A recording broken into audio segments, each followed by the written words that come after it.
9 months removed from his ACL tear in January, it begs the question, is Jordyn Brooks back?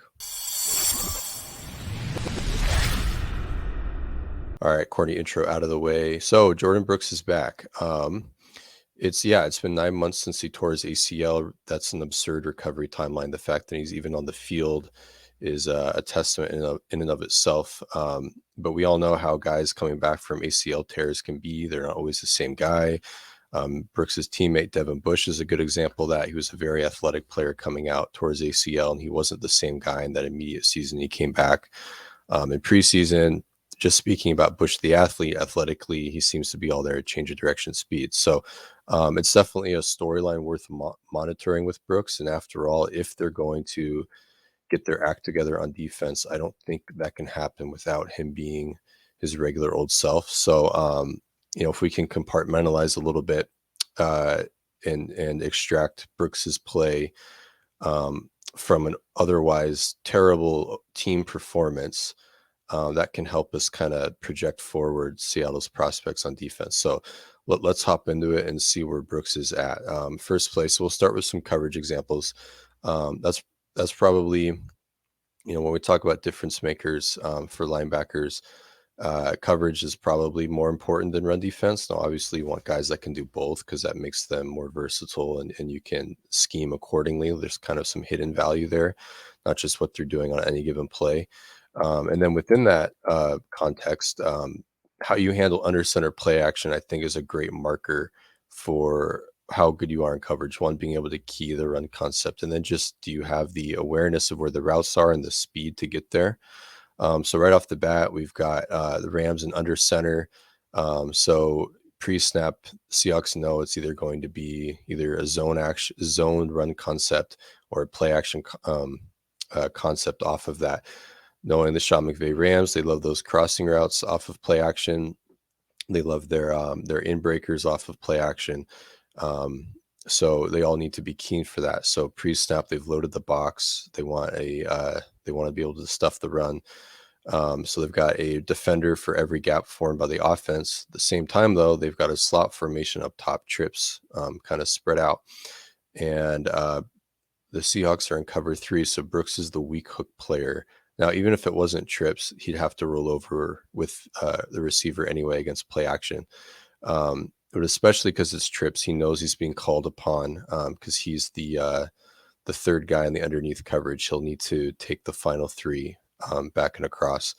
We'll see here, though, they motion into kind of a 2x2 formation post snap. He's still responsible for that crossing route, so he clears his run key and he is flying. That's Tutu Atwell. Ideally on these high cross plays that the Rams are known for running, Y cross. But anyway, the route is kind of similar. Usually this ball is caught right on the numbers or just outside the numbers. Brooks is intersected with where that ball would ideally, or he's intersecting to prevent that ball being caught ideally where it would be. So it ends up being led just outside the numbers a little bit more to try to see if he can, Stafford's trying to see if the receiver can clear Brooks, but Brooks is still able to keep with him step for step and stretch out and kind of body him to make it more difficult in the catch point, which ends up being more difficult in the catch point. This is a very difficult play to make for a linebacker.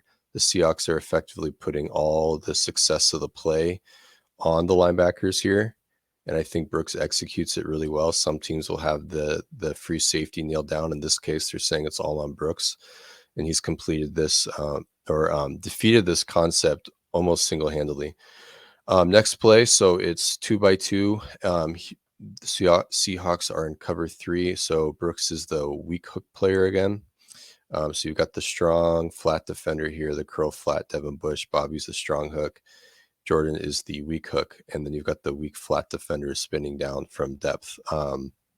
Now, the Rams are in, again, 2x2. So normally, the linebackers wouldn't be responsible for a seam route.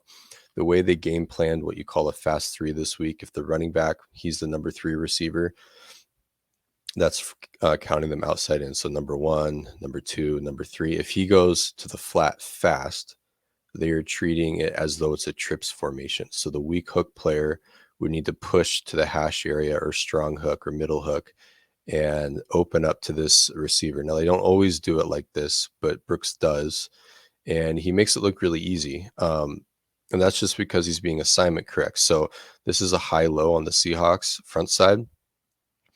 Um, Bobby is, you can see how they're attacking the strong hook player, Bobby. So he's biting on the curl. He's defending the check down. This play is only defended if the weak hook can overlap and maintain depth and then push, which Bush does. There were like 3 examples of this week of him doing that. So that's just a good general play showing that he knows kind of what's happening on the field. We know how often the Rams went over the middle with no issue. The difference between good spot dropping and bad spot dropping can look, even though this isn't exactly spot dropping, he's matching the route, but the difference between good cover 3 and bad cover 3 can be fairly it could just be the difference of being a yard to your left or melting late when you should, or melting too early and getting moved by the quarterback. So this is just a good indicator that Brooks is keen to what his assignment is, that, being out of football, not being able to play a lot in the summer, that he's on top of things. Moving on to the run game. This is a toss play. Brooks is the A-gap player. He beats the center across the face. The interior of the defense gets reached a little bit, but there's decent contain, and he's just flying, man. I mean, this is a guy that is here's a guy that hasn't lost any athleticism. Another play of him tracking stuff down. So it's 2nd and 5. He's going from the boundary to the field on this play, on this stretch run. And another crack toss play. And he misses the tackle, but he meets him at the line of scrimmage, and he slows the running back's momentum down, which allows the other guys, they don't have great contain here, but allows the other flowers to get there and make the tackle. Ends up being a 2-yard gain on a 2nd and 5. So he helps kill the play. There's kind of an Earl Thomas effect going on. I've mentioned this before, where Earl Thomas's range puts him in spots that are difficult to bring the ball carrier down. But the fact that he even got there is impressive, and it helps the rest of the defense gang tackle and bring the guy down. And Jordyn got the party started there.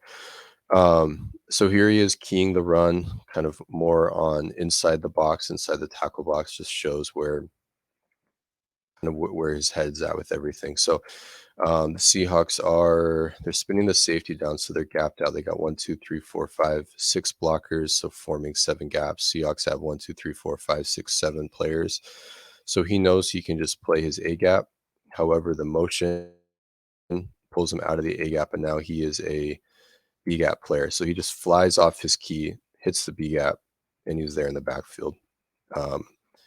He when you key early, it makes it look a lot easier than it is. So tackle goes to try to widen the edge. Brooks gains the gap, hits the B gap. He's there and makes the tackle. And he knows that Love had outside leverage on the pulling tight end, so or the moving tight end. So here's another example. Seahawks are gapped out again. They're 1 high, cover 3. Brooks is the A gap player again in this case, but then motion pulls him into the B gap. He reads the tight end block down, and he reads that there's like a tight end lead block coming. So instead of trying to keep initial leverage on his initial inside leverage on the tackle, he gains the gap because he knows he needs to fit this with outside leverage, the tight end. Let's look at the end zone angle, it'll be better. And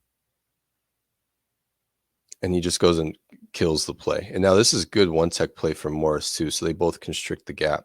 But that's Brooks firing off his lever key, not getting fooled by the initial steps of the tackle. Just him reading his keys, his lever key pulls, so he's there. He almost beats him to the punch. So that's good play right there. Now this is a super, I think, exceptional play. Just shows how fast he's processing. Now they are late in the game. They know they're running it in general.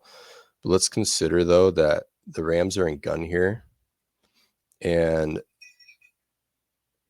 Typically, when the most common runs you see in shotgun are gonna be zone, and so when the back is away from him, he's going to think he's gonna get zone flow to his left, so zone flow away from the back.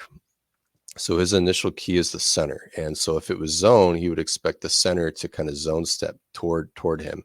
That doesn't mean he wouldn't stay on the one technique, Jaren Reed, but he would still expect his first step to be to Brooks's left. The fact that it's gun and he blocks down, he reads the center block down immediately. He knows that this is gap scheme. So Brooks is moving before the guard even leaves. He's flying into the A, B, C gap. He beats the guard to the spot and helps spill the ball. So I mean, and he's able to work over the top and make the tackle. So I mean, that's really high level processing from him. I think he's on it in just about every stage right now. Yeah, he's all over this. Let's roll it from the beginning really quick. Yeah, that's him putting the pre-snap picture and then his initial post-snap read and tracking the puller, and just almost single-handedly killing the play. So he is ready. He's ready to go right now. I think this was another play in coverage where he ends up giving the completion, but it's a return route against Tyler Higbee, who has a pretty good change of direction skills at 250 pounds. I mean, he's pretty much all over this. He recovers well on the hard plant and pivot from Tyler Higbee, and then Stafford just throws a dart there, but he's all over it, draped over. So I'm not going to fault him too much. I think I'd take that about 10 times out of 10 and just live with the results. This play right here was the only real blemish in his game. So it's a fire zone. The Seahawks are playing cover three and rushing five. So they have three deep players, one, two, three underneath players. Um, so because of that, he's the primary flat defender. Anything to the flat, he'd have to be responsible for. His initial key is the two, and he communicates his initial key is the tight end, the number two receiver in the math. He communicates the motion. Everyone seems to be aware of it, and he is holding for his run key, but he doesn't jet out here quick enough. I'm not really sure what was going on there, but this was the only poor play he had in the game, and it was purely assignment related. Overall, I mean, he was doing his usual stuff in coverage, which the things that the scheme requires the linebackers to do if they're going to have a chance in coverage. He was rolling over with crossing routes. He's overlapping and just spot drop cover three. He's flying against the run. He's tracking pullers. He's chasing the ball down in the flat. To me, he looks like he's doing everything that we've always known him to be able to do, and he's doing it consistently as well. So I think once they're able to kind of sort themselves out, he'll be there and able to be a big contributor for it.